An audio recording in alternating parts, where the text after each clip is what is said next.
Hello YouTube, this is Morgan, Airspeed Prime here at my next Naruto Shippuden episode review. This one's going to be for episode 472, You Better. Link in the description to the episode if you want to see it. You haven't seen it yet, but this is the review. So overall, good episode.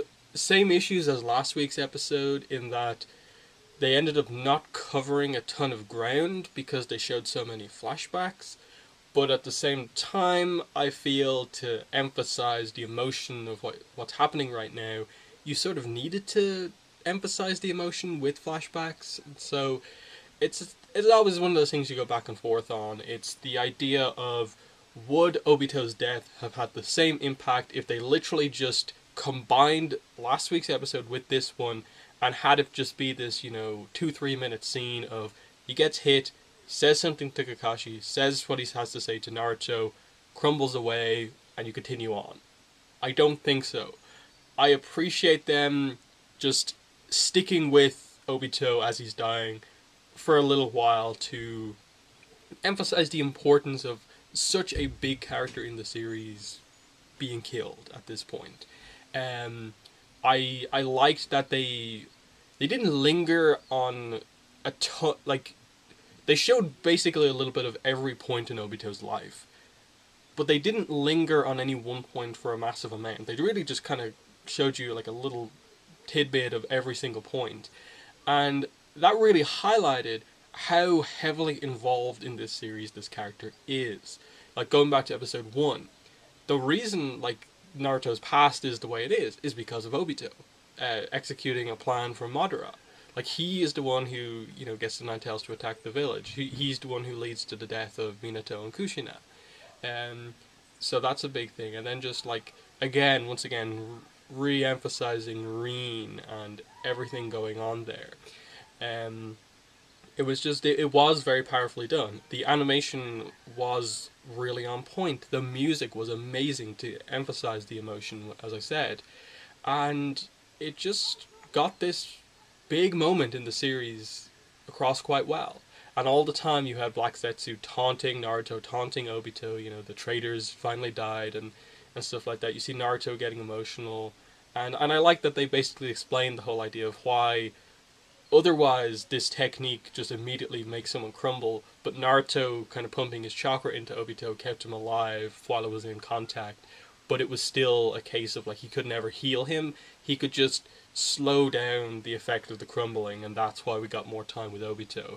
Because there are times in other series when obviously a character is dying and they just stay alive for like 5 minutes to explain something, whereas they kind of should have just died. This one, they kind of explained it quite well, so I like that. And the big thing we get here is just Obito basically telling Kakashi that you have to stick around, you have to be there to support the next generation. He basically agrees with what Black Zetsu says. He is a criminal. And us getting all of the bad stuff he's done in the past, being a part of the Akatsuki, obviously executing the attack on the Leaf Village and all this other sort of stuff, he is responsible for a lot of that. And as much as we've sort of redeemed his character here, Naruto doesn't see him in that same way, he still did all that stuff, and so he takes it as that. In explaining the end of last episode, that's why he saved Kakashi. He is the one who, his time is up now.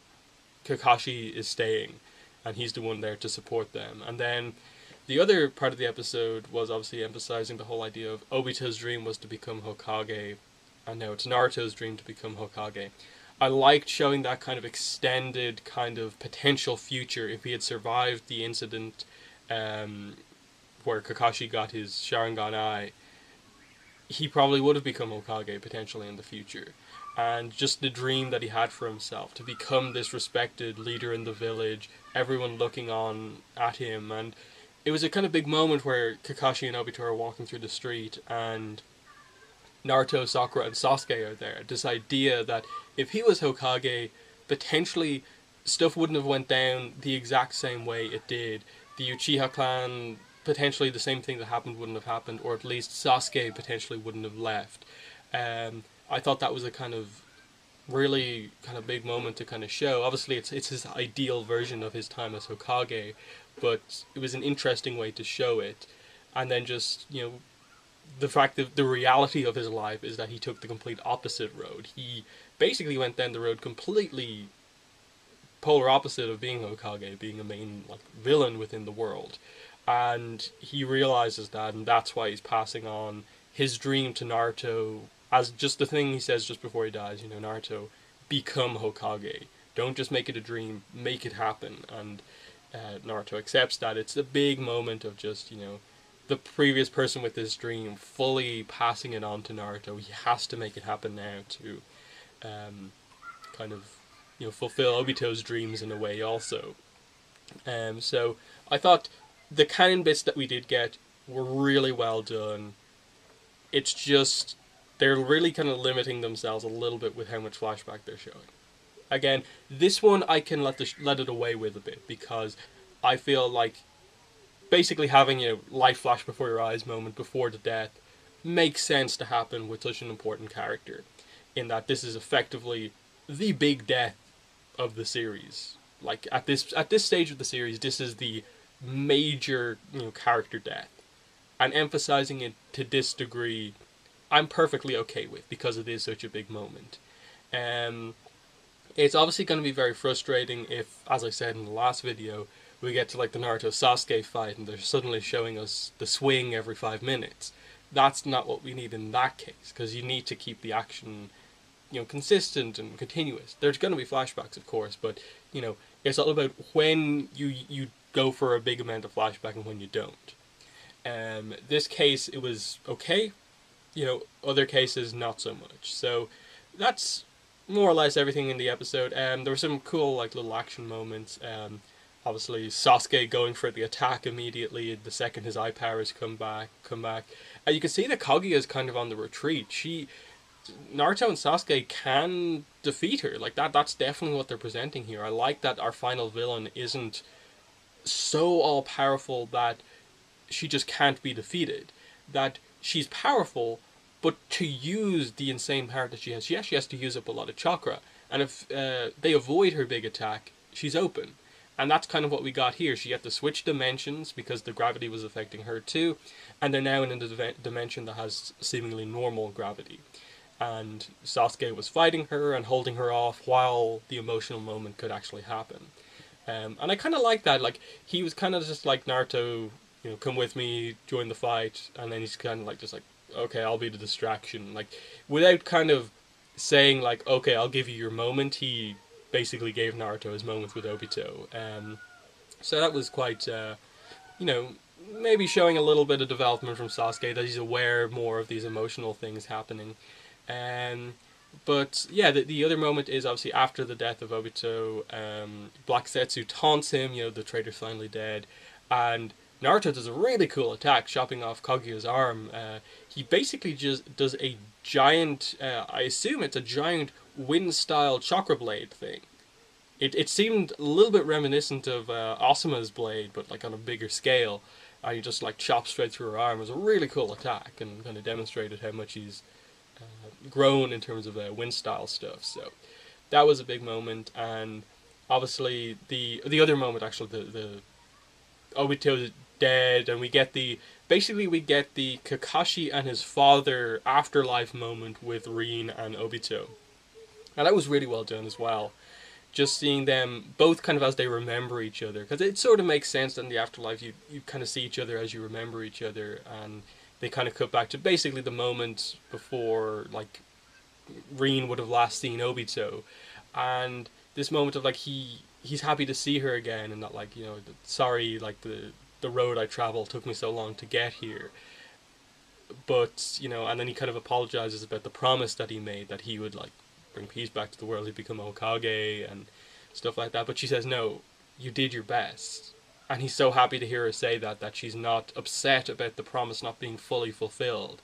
And then we just kind of end with her saying, okay, are you ready to move on now? And he's about to accept it, but we obviously know from the preview, he's like, I have one more thing to do. And they're setting up the next episode as being the moment the big thing happens. I was almost convinced that the preview for last week's episode had the Kakashi moment at the end. They're kind of highlighting that the end of this episode would be the big Kakashi moment, but they didn't go for it. Next episode for sure is that moment, and I'm really excited to see how they fully execute it. The full episode devoted to it. I would assume there's no real need for a massive amount of flashback. If they do any flashback, they'll probably emphasize the moment when Obito first gave Kakashi the Sharingan again.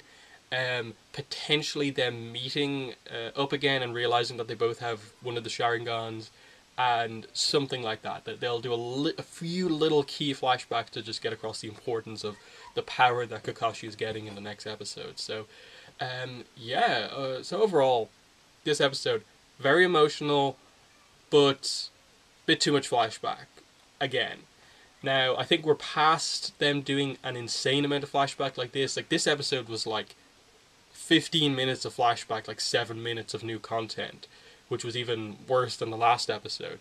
I can't see them having that kind of breakdown like in the next couple of episodes. I think the next couple of episodes are going to be the big action moments leading to the finale of the series, and we're not going to get a lot of like flashback stuff. So yeah, that's basically the review. In the comments, let me know what your thoughts were on the episode, your thoughts on my review are, and then if you want to follow me on Twitter or Tumblr, links to my social media accounts are in the description. If you want to help support my channel, links to my Patreon page and also my PayPal donation link are also in the description below. But that's been the video. Thanks for watching, and bye.